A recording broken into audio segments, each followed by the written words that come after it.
Ayan mga boss, no, magandang araw sa inyong lahat and welcome back sa ating channel. So meron tayong tanggap ngayon bali isang TCL 55 Smart or Android or Smart TV pa siguro to, no?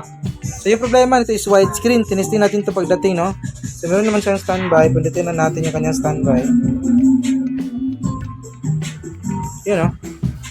TCL. Lapos yung logo ng TCL. Ayan. Tapos yung logo ng TCL. There's nothing wrong with your stereo set. O, normal naman. Nakatawag dito. Nakapahinga siya ng mga isang araw. Kasi dumating to, Android TV na pala siya, tawag doon. Kahapon pala, dumating to kahapon. Tapos, ngayon, tinest natin, normal. So, parang merong overheat dun sa kanyang panel or T-con kung meron or top board, no? Ayan. So, tayo na muna natin yan na magka-display. Tapos yung kanyang startup ng Android TV.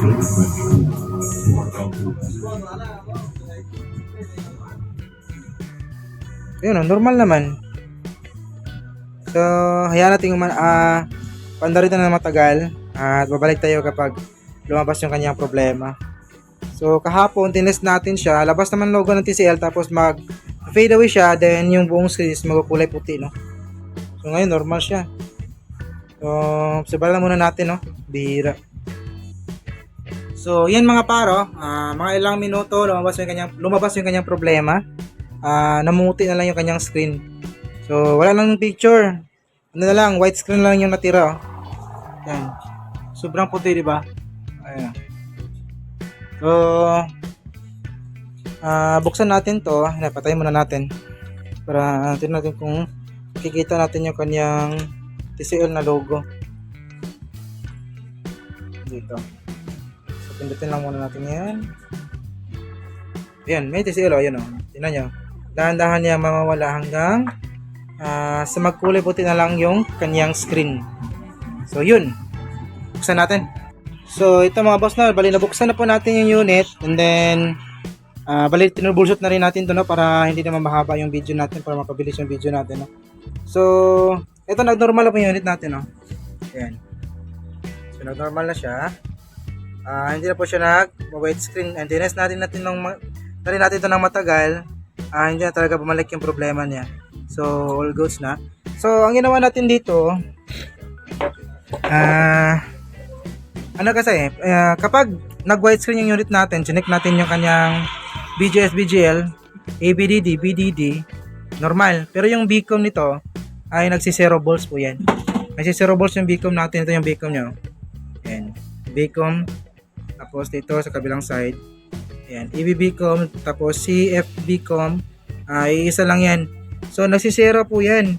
So, minsan, kung normal yung kanyang display, nasa 5.6 yung supply ng Bcom. So, nung mag-white screen siya, mabagsak yung supply, maging 0 na lang. So, yung nakita natin problema is, meron tayong naskuhang leak, leak na capacitor. Ayan, galing yan sa may Bcom line natin. So, bali, inisulit po natin, no? Tinanggal natin yung kanyang ribbon dito sa galing sa may mainboard para matrace natin kung saan banda talaga yung problema, saan bandang side ng Bcom yung may problema, right ba or left. So tinanggal natin yung dalawang ribbon, tinest natin yung Bcom dito, tinest natin yung Bcom sa may left at saka right. So ano ba rin yung shorted, minsan leak lang siya, minsan shorted siya. So ang ginawa ko, ina-isolate ko na para malaman natin kung saan banda talaga. Tinanggal ko tong kanyang para tong ground sa may panel ground natin, sa may top board. Ito yung maliban sa may ribbon natin, ito isa ditong connecting link or ang tawag dito, basta nakalimutan ko na yung tawag dito. Ground po yan. Yung ground sa may top board natin, kinonektan niya sa pamamagitan ng tape na to.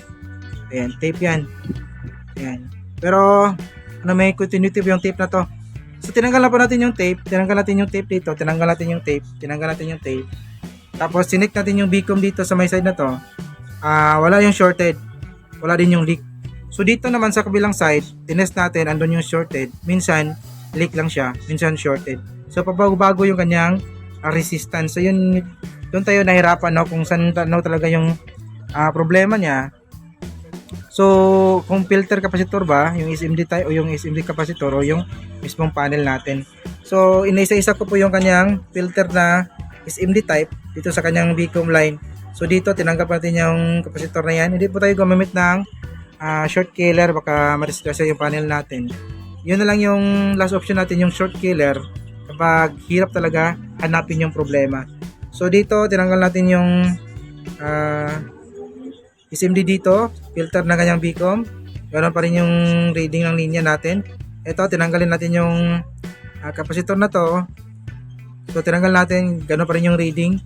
Dito, tinanggal natin, ganoon pa rin yung reading. Dito, tinanggalin natin yan, ganoon pa rin yung reading. At saka ito, tinanggal natin, ganoon pa rin yung reading. So dito natin nakuha yung may problemang capacitor dito na side. Ayan, dito. Kasi niya may hinang dyan. Ito. Tabi na capacitor na to. Ito siya. Ayan, dito galing yung yung capacitor na to. Maliit lang siya, ang hirap siyang i-test kapag isang kamay. So ito yung dahilan bakit nag-widescreen yung ating TV, kasi nga nagda-drop yung Vcom supply dahil dito. Kasi minsan siya shorted, minsan naman leak lang siya. So meron siyang reverse resistance sa ating analog tester at saka sa ating digital. Meron siyang nakalimutan ko ano yung reading. Basta minsan short siya, minsan leak lang. So pabago-bago yung reading ng capacitor na to. So medyo mahirap sa pag-trace nito. Kailangan mo talagang isa-isahin yung SMD capacitor ng Vcom line. So kung gumamit tayo ng short killer is baka ma-disgrasya pa. So ito na lang yung ginamit natin is sinagaan na lang natin na pa isa-isang tanggal yung linya ng Vcom, yung kanyang filter na SMD type. So yung tinanggal natin is 1, 2, 3, 4, 5. Saka pang-anim yung dito na ito siya. So all goods na po yung unit natin. Tinest natin to ng medyo matagal na rin. So okay na yung unit natin, no? Ayan. All goods na siya. Gusto ko sanang i-test na analog, pero ang problema is medyo mahirap siya. Mahirap siyang i-test. So basta ito yung problema. Kasi nung natanggal natin yung capacitor na to, nag-normal yung linya, nawala yung leak, nawala yung shorted. So yun. Ganito lang siguro yung video natin mga paps, na maraming salamat sa mga nanood, no? May God with us always. And this is your service, Ryan Cosette. See you in our next video. Bye bye.